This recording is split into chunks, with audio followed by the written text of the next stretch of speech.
Good morning, wonderful people. My name is Mr. Tyler, and I'm your host of the Black Pill Radio broadcast. Today, we have an interesting topic, as we do every week. We will be talking about the role of the Black community in the technology industry. I have four wonderful panelists who are working in the technology field. They're going to introduce themselves, and then we're going to get right into it. So I'm going to start with Mr. Ryan. Hi there, everybody. I'm Ryan, and I am the program manager for Fever Miami and Black Tech Week, and we are a coding and startup nonprofit. And our task is to create economic development inside of our own communities through a series of different events and workshops that we put on throughout Miami and the rest of the U.S. And that ranges from everything like coding and startup programs for kids and teens all around South Florida, and our economic development events that we do for adults, like our monthly office hours events where we bring in investors and entrepreneurs to talk about their businesses, and our annual Black Tech Week conference where we bring all those people together down to Miami so that they could basically highlight all the amazing things that are happening and share their stories and lessons with everybody in the tech and entrepreneurship ecosystem. Sounds wonderful. Now we're going to go to Miss Laura. Hey, good morning, everyone. My name is Laura, and I started a nonprofit organization this year called LKY Unity Tech Club, which focuses on bringing technology and computer science to underrepresented Black youth of underprivileged neighborhoods by way of organizing and coordinating different workshops that focuses on a variety of technology subjects, such as computer programming, computer development, game development, 3D design, and all of that good stuff. All right, sounds. And we're based out in New York City right now. All right, sounds good. Now we're going to go to Miss Billy. All right. So good morning, everyone. My name is Billy Body. I am a network engineer by trade, and I also run a blog over at moderntechimage.com. And over there, our mission is to basically strengthen interest in STEM, science, technology, engineering, and math, for youth from as early as pre-K and also for adults. And we do that by providing content on our website, and also we support new college grads and adults transitioning in their careers. And we also speak to middle school youth and go and do workshops and just kind of get them ready. We'll introduce them to STEM careers and also prepare them for professional development, interviewing skills and things like that. So our focus is really the technology and engineering and STEM. Excellent. And last but not least, we're going to go to Miss Latoya. Can you please introduce yourself? Hi, good morning, everyone. My name is Latoya Westbrook, and I am a UX researcher at Betterment, which is an investment technology firm here in New York. And I also own my business consulting company, Westbrook Consulting Group, where I consult small business owners in terms of business formation, business operations, process improvement. In terms of technology, definitely want to share my experience about being a woman and also a person of color in the technology industry, what the industry is doing to improve about that in terms of strategically having an opportunity for people to break into the industry. Sounds wonderful. So we got a real diverse panel doing a lot of different things within technology and in that industry, which is great. So I want you guys to touch on this topic, right? The intro of the show is technology and the Black community. So in you guys' experience, and I know Latoya talked about being a female in the industry and a Black woman in the industry, but just overall in your experience working with technology, even when you guys were going to school, is there a lot of Black people in technology compared to other groups? Or are we lagging really, really far behind? I'll throw that question to Ryan.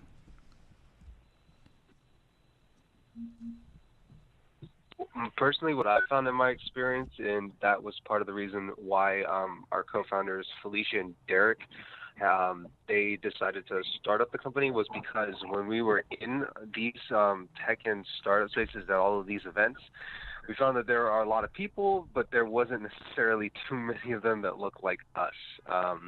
In recent years, we've been doing a lot better, especially since we've been doing at events, and a lot of other great companies have been popping up doing the same thing, like Black Girls Code and several other different companies. But personally, in my experience, in the past couple of years, we've been making really great strides, but we definitely have a long way to go.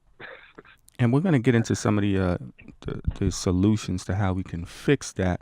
Latoya, tell us about your experience working in the tech field in terms of you being a female, you being a Black woman, and how you relate to other groups that are in the tech industry. Yes, so first I would say I'm in a double hitter. Not only am I in a tech at a startup, I'm also in fintech. So women and people of color are not really in financial services either. But we're not there. We are not there. I literally can walk around my office and count how many African Americans that we have in our office, Hispanics. We're just not there. I will say that my firm and a lot of other institutions are doing the necessary footwork to change the inclusion, but I think it stems a lot from upper level management. Like, can you see yourself in this individual? Though the recruiter may want that individual, what does the hiring manager feel? Do we have the skill set?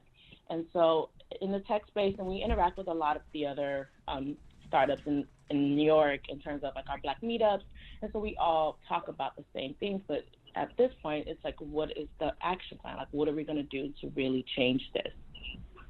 So yeah, like he mentioned before, there are a lot of professional organizations and Black Girls Code, and trying to help us build that skill set. But then it gets to the point where, what can they do with the skill set? How can we get them an internship? How can we get them an apprenticeship? Are they getting promoted once they're in there? And most importantly, I think the issue now is retention. So we get there. Do we feel welcome? Do we feel comfortable? Do we want to stay there? That's something that I also feel like needs to be part of the conversation. So excellent points. Now I'm going to bring that same question to Laura. Yeah, so like I agree with what everyone else had said. We are definitely far behind as opposed to other groups in the technology field. And I feel like as though that's something that, definitely needs to change. From my experience, I went to school for information technology, and I was just about the only Black, woman in all of my classes. So it was something that I definitely noticed.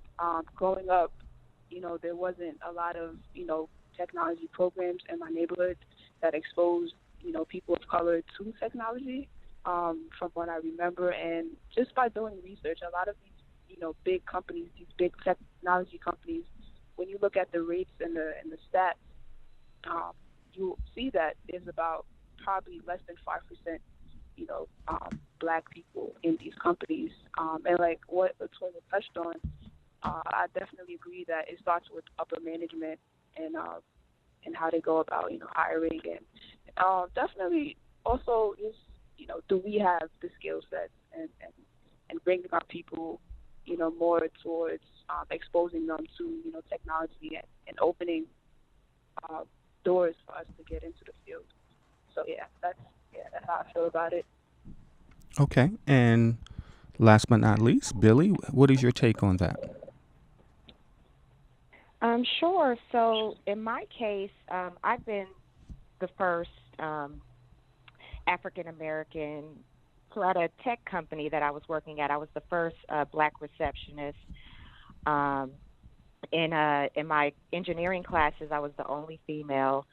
And going into my career, I started to see that I was the only Black female on these engineering teams. And, at first, it's pretty cool. I'm the first. But as I went on, I started to notice it didn't feel good. I wanted to see someone that looked like me, someone I could relate to. And also, being that I was the only African American, I had no advocates.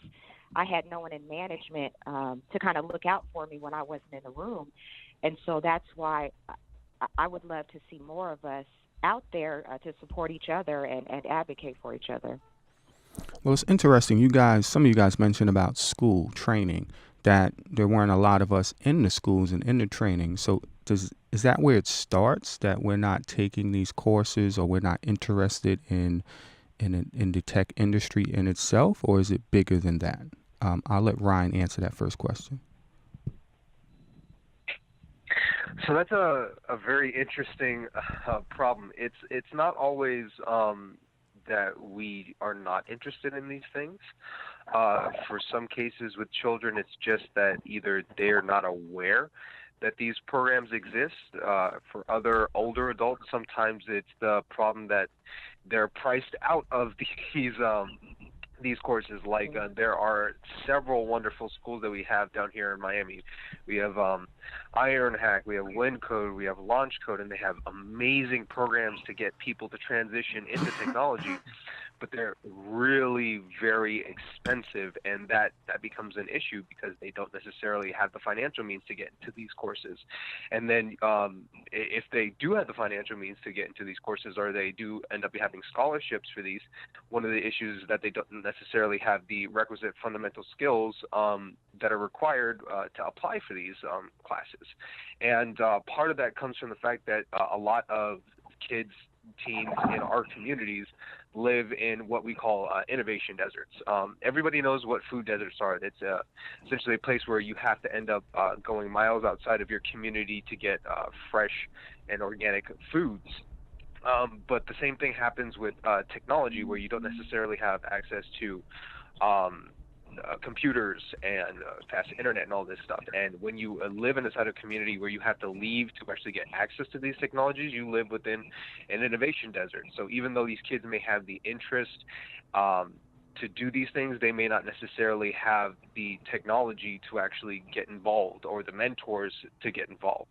And that's where very important communities and very important organizations come into play here, is where organizations like us and Black Girls Code and Girls Who Code, where they essentially end up providing the equipment and the mentors to teach these kids. That's where the change actually happens, and that's where we need to see more of our efforts being put into actually helping these children get access to this technology and access to mentors who actually look like them. Because when they see people who look like them in the tech field, they realize, oh wait, this is something that I can do. Okay, so you mentioned exposure, cost, mentors, and innovation deserts. That suggests to me that we should be starting at a very young age with our youth when it comes to tech, and that we should be prioritizing our funds more into tech. So instead of our kids wearing $200 Jordans, that could be a laptop, that could be a tablet that the kids could be using, and maybe the parent needs to go to Payless and get them some $25 sneakers, and just kind of prioritize where we put our funds. The library is a source where there's computer access. So there are other resources, but maybe we're just not doing a good job with that, or maybe we're not prioritizing correctly as a family when it comes to tech. Everything is tech driven. These kids are on their phones all day. You would think they would be interested in having a career in that, but it's suggesting that we're not. Now, we're not because either we're not interested, or like you suggested, Ryan, we're not exposed to it. We don't see people who look like us running it. So I know, Laura, you run a program out in Staten Island. Tell us about your program. Yes. So LKY Unity Tech Club is a nonprofit that I started for the sole purpose of, like what Ryan said, exposing, our youth to the world of technology. So what we do at LKY Unity Tech Club is we go to, there's a facility out on Staten Island, and we orchestrate workshops that touches on a variety of technology subjects, ranging from, it's not just coding, but it ranges from like 3D design, game development, like a whole bunch of this technology subjects that I feel as though a lot of children, will be interested in. And I started it because that's the community that I was raised in. It wasn't the richest community. It's not the richest community. and it's very underprivileged. And I know that growing up in that community, we didn't have any other programs like that. Um, we didn't have any programs like that that exposed us to technology. And I only was exposed to technology through college. Um, I've always been interested in computers and stuff from home, and that's why I chose to go to school for IT. Um, and then I went on to work for a company teaching technology to children, but like also what Ryan said, it's very expensive, and that was the case with the company. They taught different topics in technology to children at extremely high prices, probably like ranging from like $500 to as much as $2,000. So over time, I'm like, like, why am I here? I love children. I love, youth development and all of that stuff, especially teaching them, having the opportunity to teach, what I love and what's very important to children. But I know that this is something that's needed in my community. So that's when I was like, you know what? Let me see how I can make a difference and try to close that digital divide, which is when I started LKY Unity Tech Club, to just, hope that our kids can be, more interested in technology by bringing it specific to them. And I feel as though another issue is parents and guardians. I feel as though they need to know the importance of technology, because if they don't, it's hard for them to enforce it to their children. Let's say and this is an issue that I've experienced too with launching the program. I would go to the neighborhood and try to, promote it to parents first, and they will want to know what it's about, what it entails. But when the day came, a lot of the parents that I spoke to didn't show up, and I felt as though they don't really. It's hard for a lot of our parents to recognize the importance of technology. So once we can get to a point where we can expose the importance of technology to parents and adults, children will, because parents they send their children to these programs. So they must have to believe that it's important. We can only do as much as to, gauge interest in the children, but without the parent support, it could possibly fail. Instead of focusing on, sending our kids to basketball camps and, all of these athletic geared programs, we should also focus on, sending our children to educational ones as well. So yeah, that's why I decided to. That's another reason why I decided to start LKY Unity Tech Club and just expose it and market it to parents as well as children. Right. Okay. Ryan, I want you to piggyback off of that. What can we do to get our youth more involved in technology and STEM? Okay. So one of the ways that we found that works very effectively is leveraging organizations that already exist to get students more interested in technology and STEM.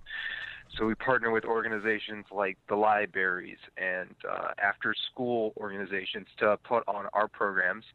And part of the way that we get them very interested in our programs is just by giving them stuff that they're interested in. So we make sure that our programs give the students lunch or food, and at the end of it, we always try to have our cash prizes. So when the kids walk into one of our hackathons, which they're going to be there for the entire day, we tell them, like, hey, guess what? Technology matters, STEM careers matter, because people who are in tech make way more money. And guess what? If you guys stand up here and pitch just like other people who own their own startup companies pitch, you will be able to win cash prizes. And then all of a sudden they all perk up like, oh my gosh, cash prizes? What? We get to win money? And as soon as they do that, they actually sit down and they're completely focused on everything that we end up teaching them throughout the day.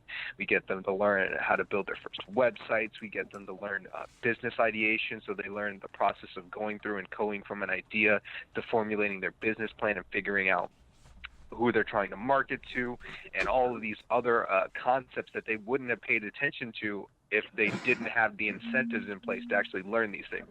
And we find that after that, students are extremely excited, and 9 times out of 10, I'll have at least 2 to 3 students come up to me after the class and be like, oh my gosh, how can I keep learning this stuff? How can I keep learning game design? How can I keep learning how to make websites?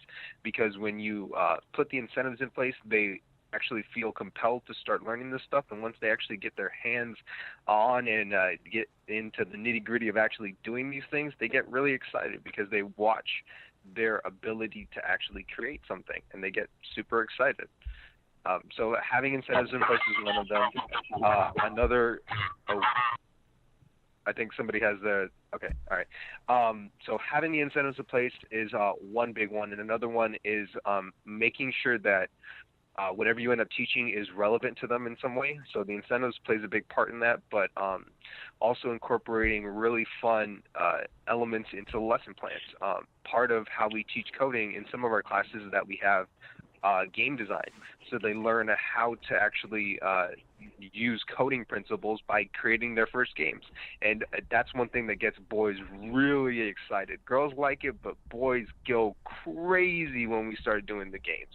And I've had kids who've gone like above and beyond making absolutely amazing games, and not being aware that the fact that they're learning how to actually code in either JavaScript or Python through that entire process. And it's amazing when you put all of this stuff in a fun package. They love it. And then, of course, incorporating other stuff that they do, like memes. Oh, my gosh. When we get them making memes and social media stuff, they go crazy. They make GIFs and memes, and kids go, like, regularly. They are, like, working to even the end of class to continue doing this stuff, and they come back and they show us their memes afterwards because it's something that it's exciting and it's relevant to what they're doing in their world. So two things to get them involved: have incentives, make it fun with games or anything else that they're interested in, and then the last one is having instructors and teaching assistants and mentors that look like them. It seems like a very small portion of what people do, but when you are teaching them, or you have a teaching instructor that's there that looks just like them, for black girls and black boys, when they see somebody that looks like them that's doing this, they could say, oh, I can make money doing this. This is a job. That is extremely impactful, because the reason why students want to become rappers and basketball players and football players is because they see people looking like them doing that. But if they see people looking like them who are UX designers, who are software engineers, or who are front-end web developers, and they can talk to those students about those jobs, the entire world of possibilities opens up for them, because they now believe that it is possible for them to go out and do that as a career. So having incentives, making sure the curriculum is fun and relevant for the students, and then having mentors that look like them. That's what I would say to get kids involved in STEM. All right, excellent ideas, and I'm going to try some of those. I want to bring this question to Billy. So, Billy, what was your experience as a young girl in tech? When did you become interested in tech, and how are you giving back to your community in the tech field? So definitely I did not grow up around tech, was not interested, did not think that I belonged. I thought tech was for people that didn't look like me. And so what happened is I began working at a tech company, just working there, just a regular job. And over the years, I just kind of wanted to take control of my career. And I looked around and started asking the engineers, how did they get into their positions? They laid out a path for me. I went down that path, eventually becoming an engineer. But my thing was, I kind of got mad when I found out about engineering and all of the money that could be made and how I could support my family more. I just didn't understand why I didn't know about this sooner, why nobody told me that I could become an engineer, that it was even possible. And so I took that passion and I'm giving that back to children, and my focus is to reach back to them and, like the other gentleman said, show them, African American female engineer, show them what I do, let them ask me questions, let them feel comfortable in that space, let them know that they can do it too, and that they don't have to. They can do it just by learning on their own. They can learn technology, by education in school. There are different ways to go about this, but I just don't want children to believe that they can't do this. And so my goal is to expose children and help them with believe in themselves and help them with their professional skills so that when they get in the field that they can prosper. So I'm really passionate about that. All right, and I want to bring Latoya in on that same question. When did you get started in tech, and how are you giving back to your community in the tech-related field? Well, I've been in the tech industry for about 2 years now, and previously I was working at large banks such as Citibank and JP Morgan, and I just wanted to transition into the tech industry and see what that was like.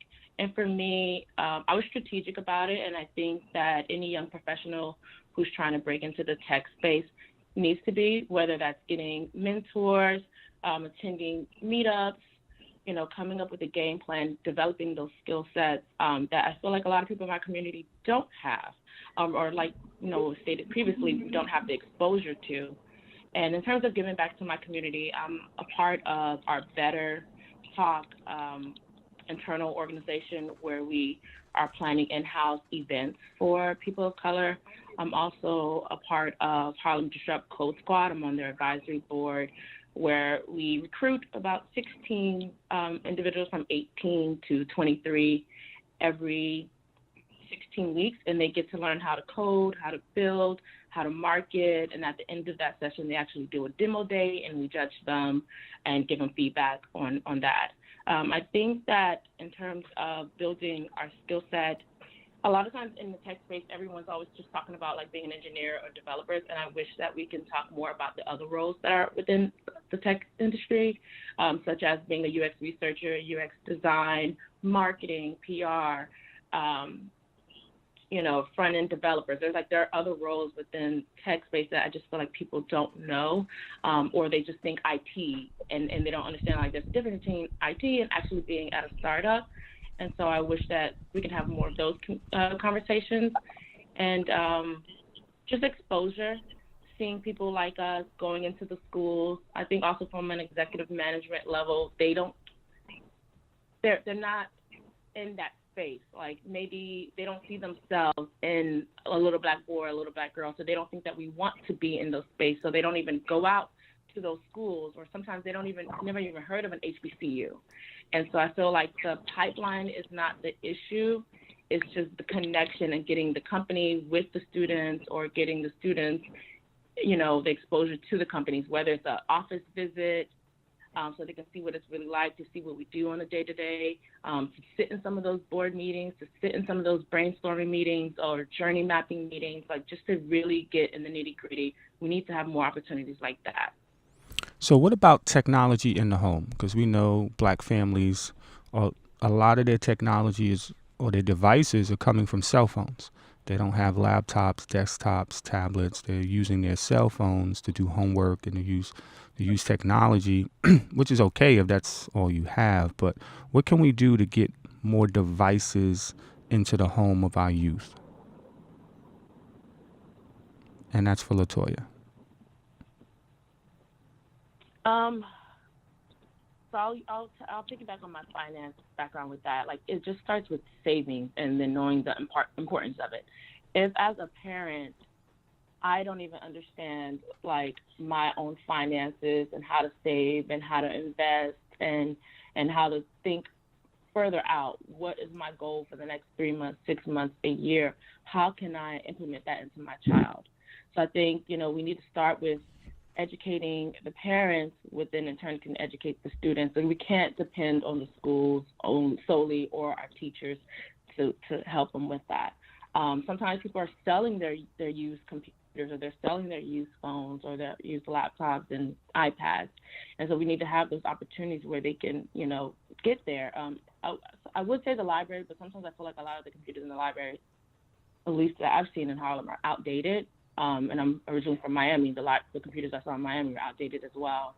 And so I think we just have to do more like community building and figuring out a better way to have exposures, maybe letting the parents know about grants and scholarships, or even if they have those opportunities, like are they submitting the applications? Do they know how to submit the applications to get the children the opportunities that they need in terms of having technology in the home? Because it is important.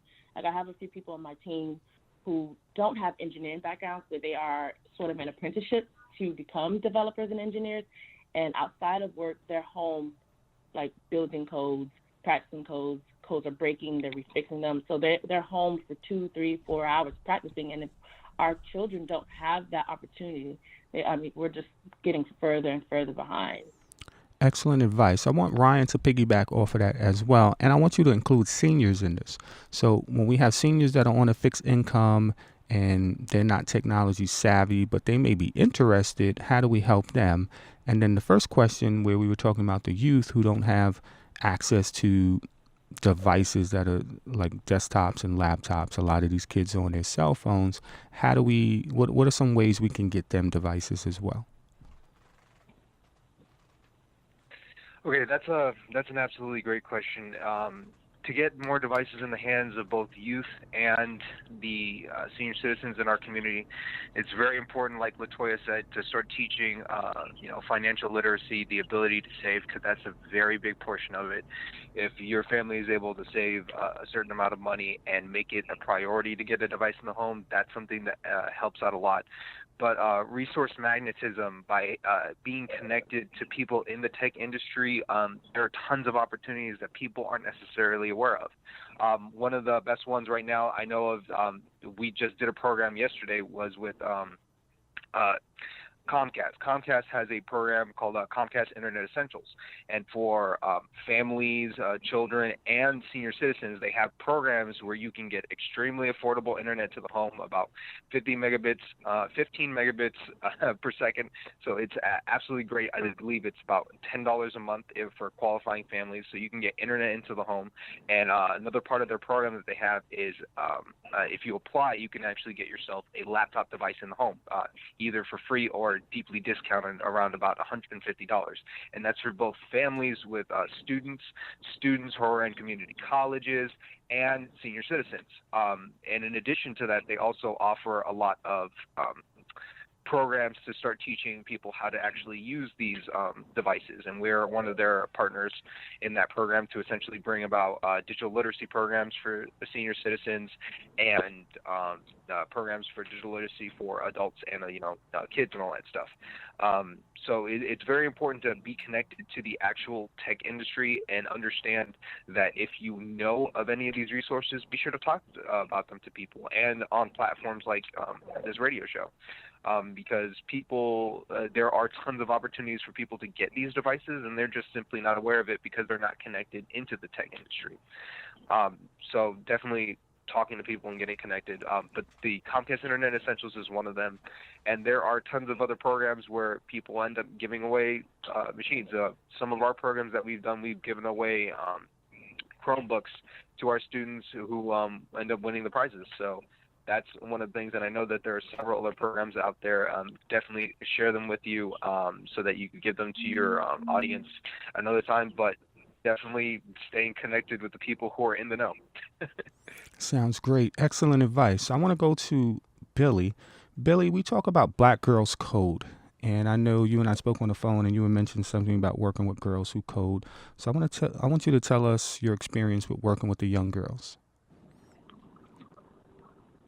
Sure. So my experience working with young girls, and one thing I wanted to bring up was I've noticed is that we kind of need to change the message. The message in STEM has formerly been, if you're good in math, you should be a scientist, or, you should be an engineer. And so a child who is not good in math may think that they can't become that because that's what they were told. And what I've learned working with these girls is a lot of them, they just want to feel like they're choosing a career that's going to make an impact in the world. And so what I've started to do is bring that message to them and saying things more like, engineers are helping to shape the world, and you know, a STEM career, you're pursuing a career that is going to change the world, and letting them know how important that this decision is going to be for them, and they love that. They eat that up. That makes them feel important. It's just not a job. It's actually something that's going to affect people. And I feel like children growing up are more would like to make a change in the world, and so having a career that allows them to do that is perfect. And so that's what I've experienced. It's really great working with girls, and definitely going to begin working with boys, because I do, although in the career field I do see African American men, I don't know how that is going to be in the future. So I'm going to also include young boys in my programs. Right, and we spoke about that on the phone. I also spoke to Laura about that. She's working with girls, and I asked them, what about the black boys? Because we know the tech industry is male dominated, but it's not black male dominated. It's Caucasian males, Asian male dominated. So when we talk about girls code and trying to get girls in the industry, black boys are lagging behind just as much. So my question is always, when we're doing girl code, what about black boys code? Because that's just as important. So, Miss Laura, I want you to jump in on this one. Tell us about your program in terms of what you're doing with the girls. And I know you said you plan on including some boys, so let's hear about that as well. So, well, actually, LKY Unity Tech Club does include boys. It's geared towards boys and girls from the ages of 7 to 14. And I decided to include boys because, like you said on the phone, we spoke about it, that it's just as important for boys to be included in something that we are all as a people are behind in, and I feel as though we should all be included in technology, and black boys face certain issues growing up, that maybe they get more, I would say, more attracted to like sports and the street life and just a lot of other issues too. And I feel as though bringing technology to these communities and showing black boys that they also have a place in technology, and they can use their their gifts, their talents to cater to technology is very important, as well as girls too, because girls are, and black women overall are a minority in the tech field. So I feel as though we are all behind. So it's very important to to include both boys and girls in technology as a people, because like I mentioned earlier, the numbers, they decline. We're at the bottom, like 4%, at these top tech companies, and they're black people, not necessarily black women and black men. So I feel as though it's very important to be inclusive as far as gender. Excellent. And I'm glad you got the boys working in the program. I want to bring this next question to LaToya, because you mentioned that we can't rely on the schools to do it themselves when it comes to providing the technology or the devices for our students. The parents have to pitch in. But I want to talk about the role of our schools. Let's say first grade up to eighth grade, which would be junior high school. Those are those introduction grades. What roles do the schools play when it comes to introducing our young boys and girls into technology? I think the schools play into the effect of everything. It's just making sure our children are up to par like everyone else. Like, it's just not fair that you can maybe go to a charter school or private school, or just because your family may come from money, that you have these opportunities given to you at such an early age, and our community doesn't. And so whether that is, seeking more resources from the state or federal budget, or building those programs internally and letting the parents know, like, hey, we can't depend on state funding to get new computers, to have maybe an outside vendor come in and teach these classes. Like, we need to have some type of more involvement and communication in terms of building that out. And my best friend is a teacher in Atlanta, and so she talks to me about some of the challenges she has with parents is just getting them to even show up to the PSA meeting if there's not something there for them to get out of, like understanding that they need to be a part of the development of their child. It's not just drop them off to school and, let them do everything on their own. It just needs to be a partnership between teachers and schools and parents. I think that's the only way we can kind of get ourselves out of this situation. Having classes, whether that's on Saturday, whether it's after the school day, whether it's for 2 hours on a Sunday, like we need to figure out how to get more time in the days for our children so they can practice, have exposure, see what the income is really like. And so once they're already, on track, when they're 6 or 7 or 8 years old, by the time they get to middle school, they're probably building their own website, or they know how to come up with a marketing plan, or they know how the UX research design process leads to the UX design, and they're working with product managers. And so when it's time to get those internships, they're not out of that conversation. They're not looking, you don't have a recruiter looking at their resume and they're like, well, they don't have SQL experience. They don't, have Ruby or, Python. They're not keeping up. And so they can't say that it's a skill set issue.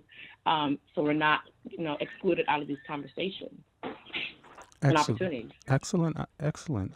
Ryan, I want you to jump in on that as well. What is the role of the school?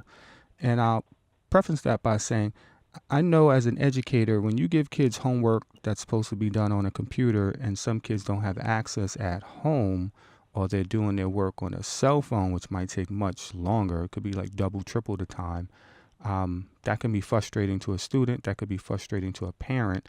So how do we make it easier for everyone when it comes to homework access or work access online but out of the school? And what is the role of the school when it comes to all of that? So the important thing is that when we think about these things, that schools are supposed to understand their role as being a community resource magnet that brings together all of these things. They have the ability to bring together people in the community. They have the space, and they may not necessarily always have access to the technology that they have. And that's where the nonprofit sector comes in, because there are nonprofits and private companies that have access to this technology, and they can grant access to the technology in the state. So people like Yes We Code, Girls Who Code, us with Code Fever, we come in and we help them out because we have access to that technology, and we have access to the mentors that actually help out the students. Now, when it comes to making sure that this technology is equally dispersed among students, the importance is doing surveys and understanding your community, finding out whether or not all of these kids have technology at home before actually going through the process of assigning online homework. And that's as simple as sending home surveys, or actually asking the students while they're in the classroom if they have access to this technology.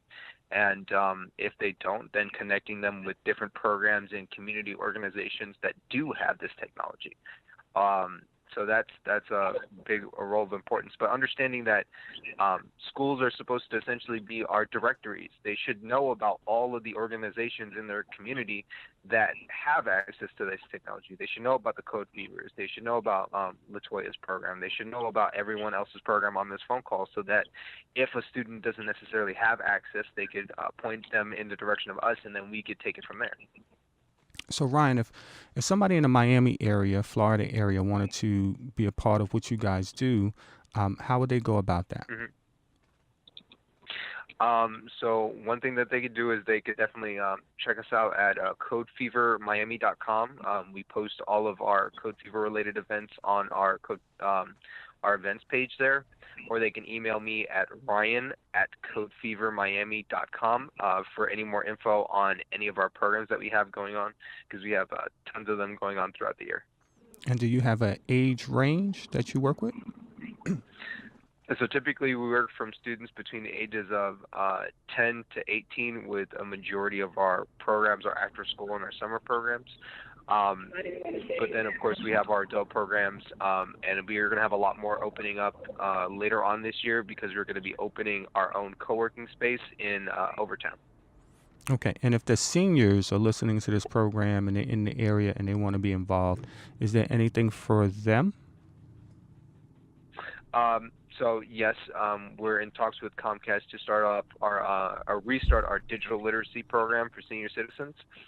So definitely, yeah, if they have the chance, email me at ryan@covivermiami.com, or check us out on Twitter or Facebook, and we'll be posting more information about those programs when they end up getting started, which would probably be early next year. And for our listeners out there, you can check on our resource page on blackpillradio.com. We're going to have links to everything that was said today, so you guys can check out our listeners and what they're doing, and just link to their companies or their websites and that kind of thing. Check Monday for those who are listening live. For those who are listening to the recap, it'll be up there now. Laura, I want to come to you because I know you have a program out in Staten Island, New York. How can people get involved in your program? So people can definitely get involved in my program through our social media platforms. So our website is www.lkyunitytechclub.org. We're also on Instagram at LKY Unity Tech Club, and also on Facebook as well, where there'll be posts about upcoming workshops and just keeping people in the know, different partnerships and certain programs and things like that.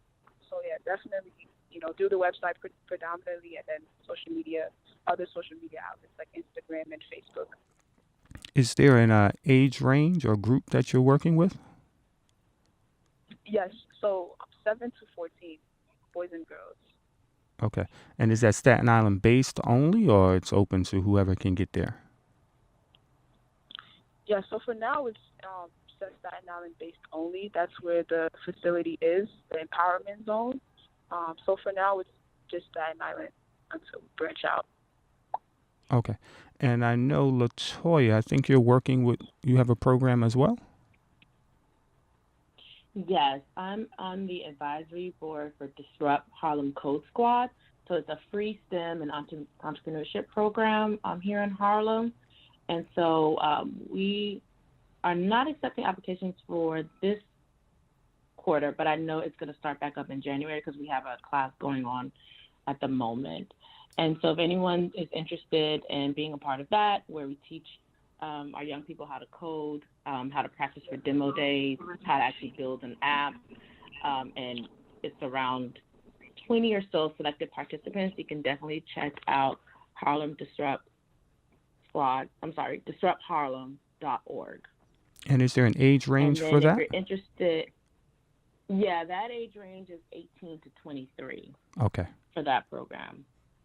And if anyone's interested in learning about fintech or financial technology, I work at Betterment, and you can email me directly, and I will have you come into the office with me, have you speak with engineers, some of our developers, our CEOs, also very welcoming, and give you an actual tour of our space. So anyone who's interested in that can reach out to me directly, and I can set that up. Excellent. And last but not least, Miss Billy. Sure. So my workshops are for kids in middle school, 6th, 7th, and 8th grade, and for primarily girls. I will be including boys in the upcoming future. But for anyone that's looking for me to bring my workshops to their middle schools and discuss different STEM careers, get the kids excited about them, and also help with professional development, I can be reached by email at Billie, BILLYE, at moderntechimage.com. I can also be reached on my website, moderntechimage.com, and on social media. Instagram is where I show basically what I'm doing on a daily basis. You can see what I'm up to and where I'm visiting and things like that. And what state would you be in if people wanted to contact you? So they can get an Yes, idea I like am the in region. Atlanta, Georgia. Atlanta, Georgia. Okay, so that's the Atlanta Yes. area for you Yes. guys.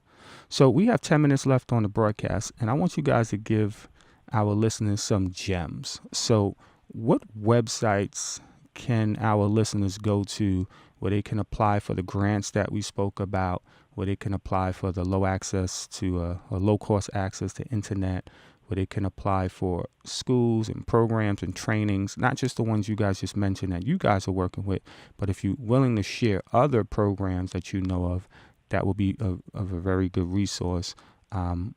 Where can they go? And anybody could take this. Yes, so this is Latoya speaking. One website for sure that I use is codecademy.com, and that's CODECADEMY.com, Codecademy. And with that, anyone can just sign up. They have free tutorials where you can actually select what you want to learn. If you want to learn HTML, CSS, SQL, Python, JavaScript, Java, Ruby, there's a bunch of different like web development and programming, and you can do that for free. And they have like different sessions. You can space it out yourself, so it's no real hard commitment if someone just wants to learn how to, start that process of learning how to code. Another class that I've taken is at General Assembly. I know they're in New York. I believe they're in Atlanta and definitely in California. Not sure about Florida, but that's generalassembly.com. And with that, they have a lot of different classes, boot camps, 16-week courses, 14-week courses, some online courses.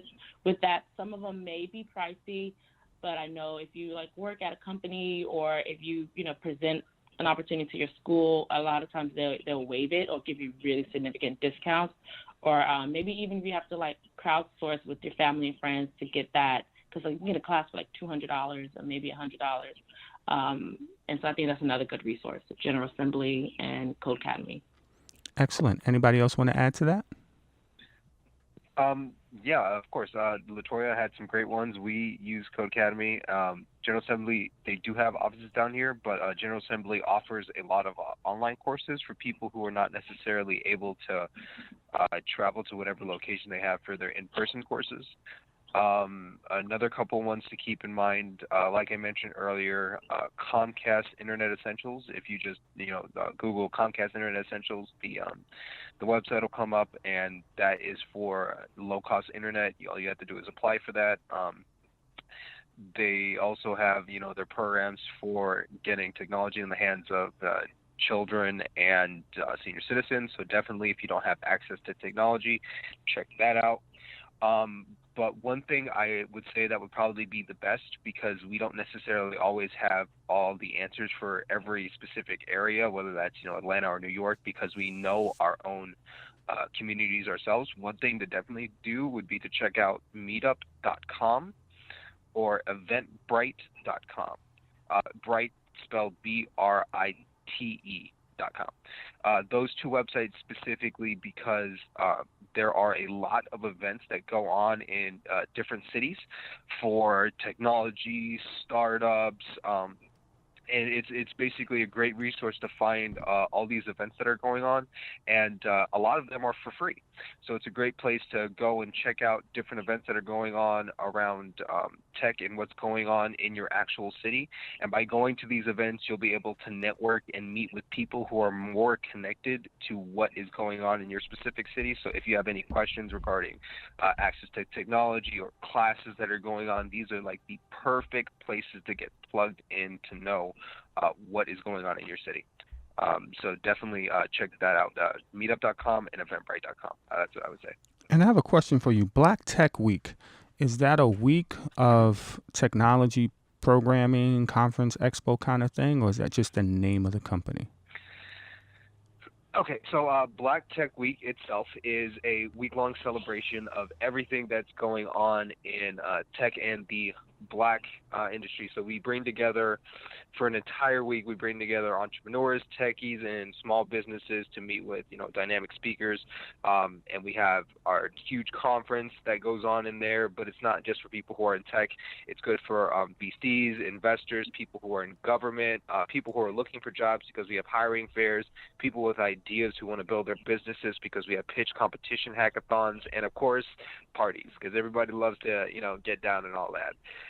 But that is actually going to be taking place the first week of February in 2018. So if you're interested in getting connected into tech or looking for your technical co-founder or just, meeting some awesome new people, come on out. We're going to be down in Miami from February 5th to February 10th, 2018. Excellent, excellent. So Laura, can you add to this as well? As far as like resources for people to go to? Or? Yes, resources for newborns. Your mom, your dad. You have a new child. You want to get your child involved in tech. School age children, college children, senior citizens. I would say for children, I would say Scratch.com. It's a website that where you can go on and build interactive games and programs and a lot of cool stuff. Teaches children how to code and just think and stuff like that. Yeah, that's the one that I have. Okay. Scratch.com. And Billy, do you have anything to add? Sure. I would like to add a resource. And this resource will be for someone who has just decided that they wanted a career in technology, but just don't know what programming language to choose or what engineering discipline to choose.